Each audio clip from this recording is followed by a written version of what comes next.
Jade's father. Nice to see Rob came back. We're very, very concerned. Do you know, it's been 10 years, 10 long years for all of us. And eventually, they decided to take the plunge, which was absolutely fantastic. And then Jade phoned me up and said, Dad, it's an emergency. We've got to bring this wedding forward. And I thought, wow. It's the patter of tiny feet. So I questioned Jade, and she said, no, Dad, we just got a great deal on the venue. So if that's not a marriage that's going to work on financially sound ground, I don't know what is. Marriage made in the pound shop. It is. I knew I'm going to have trouble with you. Keep them laughing, Dennis. But as parents, I've got to say, it's a really kind of bittersweet experience, because you always think of your daughter as being that little girl, you know, that used to be on your shoulders, running around the garden. I never used to think of your daughter like that. But that's the way you kind of think of them. And it becomes a really kind of bittersweet experience. And you feel that you're losing a part of your life in that young girl. And then you think to yourself, well, okay, it's all about the future and where we go from here. I may have lost that. What have I gained?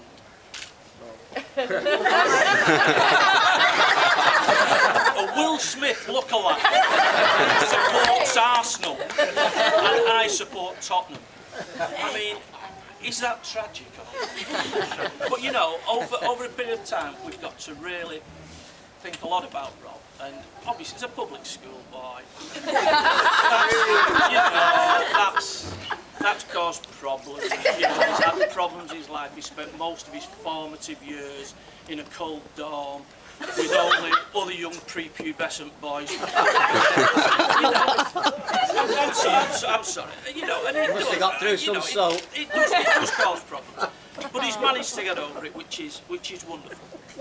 But once I got used to the fact that my son-in-law was potentially the Fresh Prince. Once I got used to that, I realised that he does have these fantastic public school qualities, highly intelligent, really, really organised, and always wants to do things properly and formally. For example, he asked me formally for Jade's hand in marriage. I mean, that's fantastic, isn't it? But I've got to admit that when he did that, a kind of cold shiver went down my spine as well. It wasn't because he was asking for a hand in marriage. It was simply the fact it was mid-December and the tight bugger hadn't turned his central heating on. It's sub-Arctic conditions. I mean, I'm laughing myself now. But, you know, so that's one thing, that he does like these sub-Arctic conditions. So what I've tried to do, he did inform me that this speech shouldn't be about him. So that's really the end. I'm not going to talk about Rob anymore, but I do have a present for him. No, I do, because I'm a northerner, I'm a generous kind of a guy. I've got a present for you, Rob, because I know things are very, very cold, so. Now, it's a matching set for you and Jade. It's just thermal underwear. May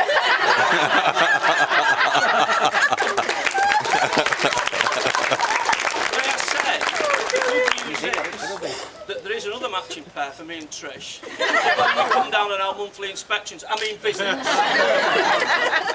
to see how many bike parts are on the table, this, that and the other. But you know, fantastic Rob, he's had the ring designed, he went to London, another round of applause I think for that, the ring designed. And at the same time brought Jade a snood. So the good news is, Rob, I've organised for Sir Ranulph Fiennes. He will, because I know you like to make a bit of extra money, he will be coming to your house and setting up for his next polar expedition an acclimatisation venue. And he has said, can you turn the heat up a touch for the Huskies? So that's Rob. So that's the end. That's Rob finished with, and I'm sure he'll get plenty more afterwards. But Rob did inform me that the reason I was here today, father of the bride, was to say, how wonderful it is, and this is genuine, to see such fantastic people here. It's probably the most attractive set of wedding guests I've ever seen, because normally we do invite some bizarros from each family, and we've actually avoided that. So there are some really nice people. There's no odd uncles, there's no strange people falling over in the corner. Uncle Dennis isn't here, who has a penchant for throwing cakes around at people. So that's wonderful. But the people I really want to focus on are our two wonderful, there are two girls here, either end. And believe me, I've known these girls since they were tiny. In fact, Jennifer I've known since she was about the size of her mother. These two fantastic barmaids, bridesmaids. And first of all, young Jennifer Juniper Lee, we've known since she was a little girl, and Jennifer Juniper because, to annoy her, when she was little, I used to sing Jennifer Juniper, the Donoughue song to her, over and over again. And tonight, Jennifer, I'm pleased to say, it is on the karaoke. We'll be getting it again. But Jennifer has been a great friend to Jade, and she's been incredibly close to the O'Donoughus.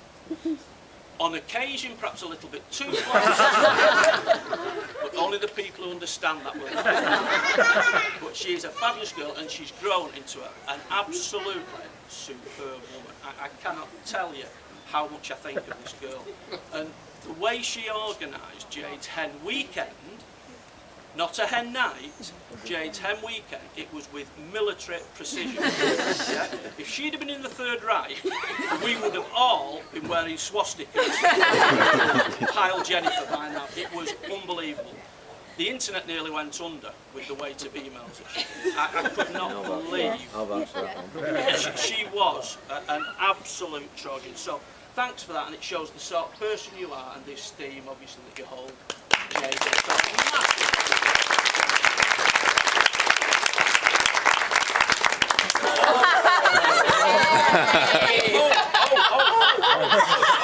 Present time. Jennifer, present for you, which I'm hoping you will love you so. Any tears yet? No. Laughing, good. Keep them laughing, and then we'll get the tears. It's the best of Donoughue. Jennifer, it's got Jennifer. It's also got Goo Goo Barabajak. They don't write lyrics like that anymore. In the '60s, that made sense. There's a lot of acid about it. Listen to it now. Oh dear. Rachel, mouldy. Robin to Jen's Batman. Now, Rachel was also involved in the organisation of the hen weekend. It was rather more laid back. A lot more. It seems that Rachel's main input was to use her experience of falling over drunk in Manchester over the last 10 years to find the best venue she possibly could in Manchester. The classiest venue, which was Fufu's Palace. For those who don't know Fufu's Palace, it was designed and built by the late great Fufu Lamar, Manchester's greatest transvestite madam. And the club reflects that kind of class. Now, it was a brilliant night. Everybody had a fantastic night. Everybody said, thank you very much for that. Unfortunately, Saturday evening and, well, most of Saturday evening and all Sunday, Rachel took her hosting duties so seriously that she was severely indisposed and spent most of the time in bed. Now, obviously, every cloud has a silver lining. She did, however, invent a brand new method of using a poncho when you're particularly ill. Yes, I can vouch for that. Which she showed everybody that night. So, I do have, but again, thanks for being a great friend. Using your personality shines, and I am, you know, I've taken the mickey, but I absolutely adore this girl, and the more often I see her, the more I like her. And she has been a fantastic girl. Her social life is the most convoluted I've ever seen. But I just love the stories, it's great. I do have a present for you. Right, now, as I say, every cloud has a silver lining. I've been in touch with Dragon's Den. I have a prototype for you. I'm sure you'll be able to go on Dragon's Den with this and win the prize. And I'm sure tonight you will be demonstrating this at some point. It's actually the Rachel Mould Emergency Twin Pack Poncho and Sit Bag. Tonight, Rachel will be demonstrating this. There's only another 20 pages. I've got it doing well. Okay, but really, big round of applause.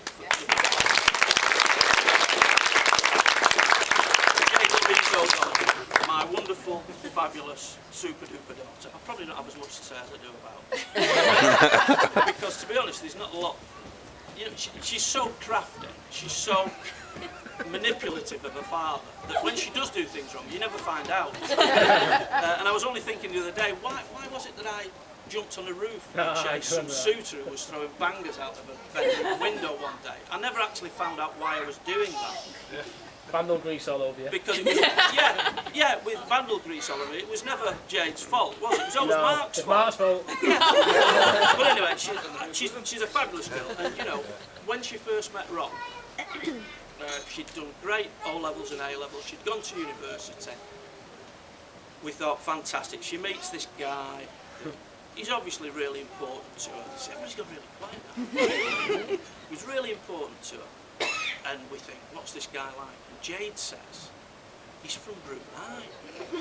And Trish and I thought, Jade's no mug. He's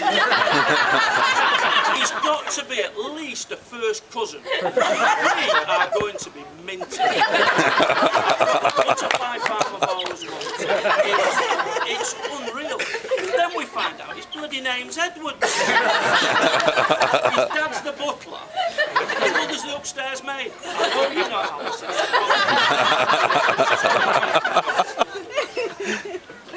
You know, it was an absolute tragedy, but Rob, you want to tell us that you're royalty, which I was hoping you would today. I can tell you, this young lady, you don't know this. This is a princess. Now, every father says that, but this is Princess Azaruzia of Bagley Woods. Right? Yes. She had a fantastic imagination when she was a child. I blame myself because I used to give her incredible string band songs instead of nursery rhymes when she was a kid. But we used to go in the local woods at the back of our garden. Jade was the fabulous magical Princess Azaruzia. There's a young man there. Stand up. He was the friendly giant, the Sultan of Bagley. Mark Donoughue at the end was a random dwarf. No, he wanted to be an elf. He wanted to be an elf, but he was going through a phase where he was definitely a dwarf. I, of course, was the magical wizard. But Jade was the fabulous Princess Azaruzia. And I can tell you, Rob, she does have magical powers. She has no money. Bagley Woods, which she's heir to, is co-owned by the council. But she will give you what she's given to us. She's given to Trish and I, over the years, more than we could ever hope. Everything she's done, she's been focused, she's been a wonderful girl, she cares for her family, she cares for her friends, she looks after elderly people, which I like to think. She's going to come in very and she is such a caring person, I can't tell you. So she will bring you so much happiness, because wherever she goes, she spreads happiness and joyousness, apart obviously from the people she's sacked up with. But she is, I cannot tell you how wonderful she's been. Now, I'm nearly there. Is everybody still with me? Oh, well. It's not to say, you know, I don't want to paint her as being absolutely perfect. She has had a moment. I mean, after all, she's very theatrical. she was Belle in Beauty and the Beast in the Bagley Hall School production. So she's a bit of a thesp. And she has her moments, and one of her most famous outbursts, which was probably an Oscar-winning outburst, was when we asked her to do something she didn't want to do. Who do you think I am? Your slave? Which, of course, Trish and I just laughed at. And that's, if anybody's got young kids, don't take them seriously. Laugh at them. It doesn't it stops them dead. And what was the other famous one? Oh, the other one, something went wrong. This is the worst day of my life. So she's had her outburst. That was but the most tragic thing that ever happened to Jade, and I have to culpability for this, was the My Little Pony event. Jade had a beautiful My Little Pony with rainbow tail and mane. Unfortunately, I was working on the markets at the time, and I bought it from a cheap shop. And when we looked on the internet, sorry, not on the internet, it was on TV, it was on Watchdog, these were death traps for children. Apparently children by the 100 were sucking these mane and tails and choking. So I took the surgical decision that when Jade went to school, I would cut the mane and tail off the beautiful rainbow little pony. She came home and she was mortified. I did tell her it had alopecia, which didn't help very much. So, but typical Jade, she loved that My Little Pony, even though it had been butchered, and it was always on the side in the bedroom. So what I used to do was I used to tell her stories to try and compensate, and we'd tell her stories about Fairy Fanapapan and Fairy Flange, the two fairies who fought against each other, and how they'd try and help this little My Little Pony, and Billy Balloon, and Stanley the Spaceman, who always got things wrong when he tried to get things right, and all the rest of it. But none of it seemed to help. So one day, Jade got a phone call. She got a phone call from Peter Pan. True. She got a phone call from Peter Pan and Tinkerbell. Now, you may think that Peter Pan and Tinkerbell, does anybody know the story? Where is Never Never Land? Does anybody know? Yeah. Third star to the right. Yeah. It's very good. It's like being in school, isn't it? Third star to the right, carry on till morning. Well, actually, Peter Pan wasn't third star to the right, carry on till morning. He was in the spare room on the extension phone. He was a very, very bad Michael Jackson impersonator. But again, another tip for parents, if you do that to your children, you can get them to behave. But I told Jade, in Peter Pan's voice, "Hi Jade, it's Peter Pan. You're going to be there, just do all your chores. Don't worry about the My Little Pony." And she loved all this, and she'd get these regular phone calls. And I don't really know why I'm telling you that story. It's random really, isn't it? Apart from, I didn't know how to finish this, so I'm busking now. I was talking to somebody who's not here today, Ken, which is my brother-in-law. And Ken said to me, all we're doing today is creating memories. And we're creating connections between each other and our past and our future. So when things go wrong, and sometimes they do in life, my advice to you is remember all those people that I've told you stories about.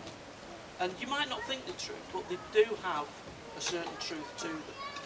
And when you get married and things go wrong, see the humour in each other. See the enjoyment in each other. And if you do that, your marriage will last so well. And that's what I see in these people. I think they've got a connection to each other, and hopefully we've all got a connection together now. And that's something that we need to maintain. And that comes straight from the fantastic Mr. Kenneth Graham, who's not here today because he's so ill, after we managed to drag him to the most obscure pub in the world on Thursday night when he was dying of a cold. But it's all about connections, and it's all about creating memories. So I would like everybody, please, to raise a glass to this amazing couple, this fantastic man who has grown in stature in my eyes in the last 5 years or so. Please, Jade Louise Edwards and Rob Edwards, and raise a glass. What a fantastic. Jade and Rob. Jade and Rob.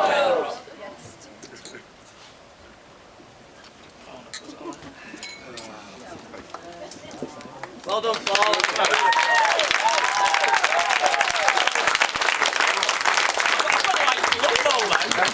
One last One more thing. I've just thought. We I'm thought sorry, if you'd Jade. clapped, you'd stop. I know. I was hoping to get a present for you, but it was coming from a long way and it's not arrived. Or has it, Mark? Yeah, it has. Has it? It came late. Oh, right. Believe it or Let not, me go it and came see late. what it is.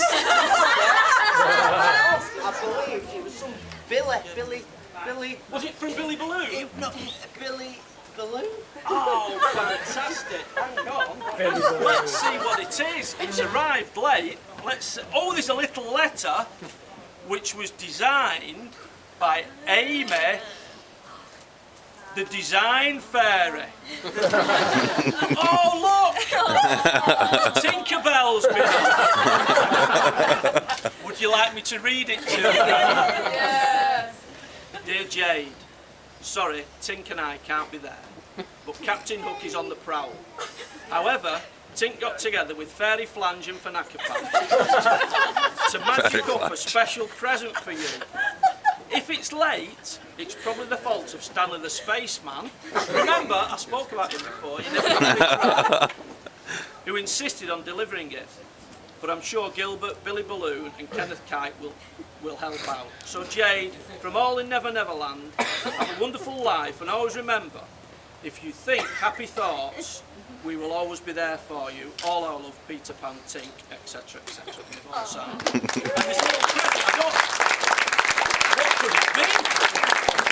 What could it possibly have magicked up? Even more.